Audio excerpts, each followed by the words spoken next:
About a year ago, give or take about 2 months, I uploaded a video titled, I pre-ordered that Odin handheld. And at the time, I was extremely excited for this thing. Some would say, way too excited. But the video did well for me, so I knew that others shared the same amount of hype for this device that I did. I got it in the mail after waiting about 5 months for the device, and the excitement I felt in that moment was just extreme. And it foreshadowed how I would feel about the device in the long term. The emulation possibilities were what made me excited for this thing in the first place, but with the GPD XP Plus being a more powerful Android handheld, and with the Loki and other PC handhelds coming out from other companies coming out later this year, it's getting to a point where I'm not entirely sure if this thing is still worth it for new buyers. But that is what I aim to tackle in this video. AYN has positioned themselves as a company that wants to make devices seemingly as cheap as possible for as good as they can get it. And while that's respectable, it seems other companies have caught on sooner than they would have hoped.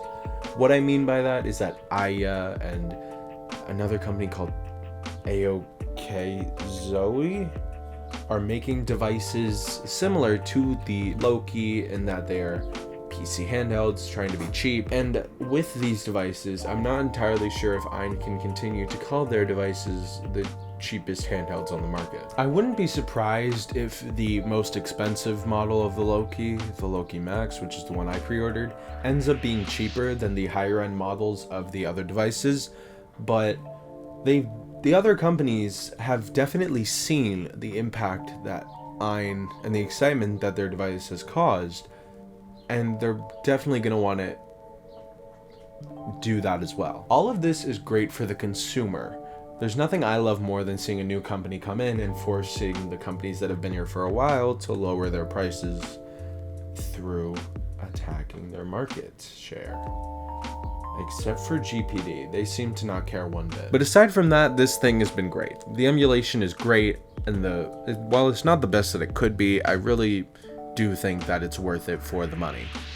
I wish that they would suggest different emulators for you to use, because while I'm sure a lot of people that buy this are willing to tinker around with emulators and stuff like that to get games running well, there's going to be some people who watch the AYN videos on their channel that show this thing playing Wii games, buy it, and not understand how to get it to work like that. That goes for every company, by the way, not just AYN. I just thought it'd be smart to bring it up here. And if anybody's wondering, I use primarily the MMJR and MMJR2 emulators for Wii games and GameCube games, and the Citra MMJ emulator almost exclusively for 3DS games. A lot of other things can just be played through RetroArch. You might want to go to Mupen 64 Plus FZ to play 64 games, because I'm not sure how well those perform on RetroArch. But besides that, you should be pretty fine with older games through RetroArch. The emulation performance hasn't changed much since I got this device. The way emulators work is it's more so on the developers of the emulators to get games running well on the device, optimized for Android or whatever. Obviously a more powerful device will be able to run games better, but a poorly optimized emulator will mean that the games won't run very well. So not much has changed. I say this because anyone who's used the MMJ variants before knows that the base one doesn't really work very well. And if you watch some of the bigger channels cover this device, they claimed that you had to play Melee on the base emulator, you had to use high performance mode. But here I am in MMJR2 playing it at basically full speed in widescreen with minimal slowdown. 2 times resolution, by the way. So that's what I mean by that the optimization of the emulator by the developer is what's more important than just using base emulators. But that is something that you're gonna have to tinker around with. So if you're not really willing to do that, you're gonna have to put some time into figuring out which emulator is best and what performance settings you have to toggle to get your game to run well. Okay, I should probably stop playing Melee and finish the video. This just goes to show that if you're someone who looks at a lot of portable emulators like Bob Wolf from the Wolf Den, if you're not willing to tinker, you won't really get everything out of a device. And that's not a knock at Bob or anything. I think he mostly just reviews devices as if he's like a new consumer to the market, or just like wants to get in and put in a game and just see it work. Like, and that's very respectable. And it's probably easier to watch him if you're like outside the space rather than watching me or like Retro Game Corps, because we like tinker around a lot. But like I said, emulation performance hasn't changed much. You know what has though? OS support. I didn't read this in the script, but I think you can run Linux now, or you're going to be able to soon. So a few months back, I made a video, like kind of a quick video because I was going on a trip to Florida, and I talked about my disappointment with the Windows OS like version for the Odin. And my opinions on that haven't really changed all that much, in like Windows specifically, but AYN has given us the ability to dual boot now. We can now dual boot 2 different OSs, and because of that, I decided to take another look at Windows, and I don't know, I still don't really like it. I wanted to see if any of my favorite like 2D platformers on this thing are playable. They kind of are.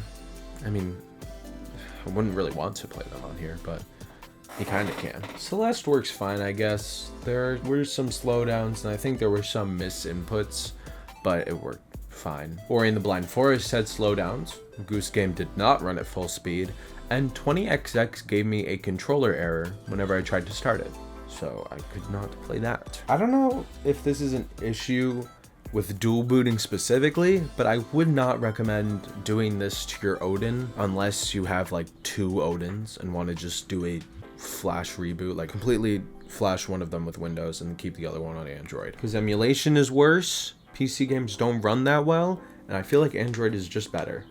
I don't know if there's really anything I can do in like the Windows like settings or like Steam settings or whatever that would make the game quality better, because a lot of them just still don't run very well. If there are, and I just sound like how beat 'em up sounded when I was talking about it, when he was talking about Android, I'm sorry. I know that there are settings like in the games, but none of them really changed all that much. They all kind of just defaulted to the best settings, and there wasn't much to change. They didn't run very well, so don't really recommend it. But do I think this is a good device for newcomers? Sure. I mean, I guess it depends on what you want to play. It's good for GameCube and Wii and anything really that underneath that has an emulator on Android. And the back is comfortable with the grips. It's nice to use. I should know. I played this for 7 hours on a car ride to North Carolina. The battery life is good. They say it got me through 4 or 5 hours of Metroid Prime before I had to plug it into my portable battery.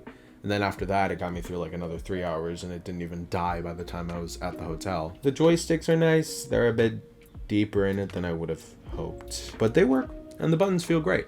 So there's not much I can complain about hardware-wise. And I didn't want to spend too much time on the hardware of the device because nothing has changed since my original review of the device. So what left is there to cover? But yeah, I love this device, and I use it frequently. I don't think I've finished any games on this yet, besides Luigi's Mansion, just because in a lot of games I'll hit a point where like some mechanic or feature or something really bothers me and I can't get past it. Happened in Metroid Prime, and it happened in Pikmin 2. So I currently have unfinished save data in those games. But yeah, that's really all I wanted to cover in this 6-month follow-up video. If there's anything you want me to discuss or talk about, or like have a question, comment down below. I'll answer it as soon as possible. I did just reserve a Steam Deck, so if you want me to talk about that, let me know. Follow my Instagram and Twitter, they are in the description.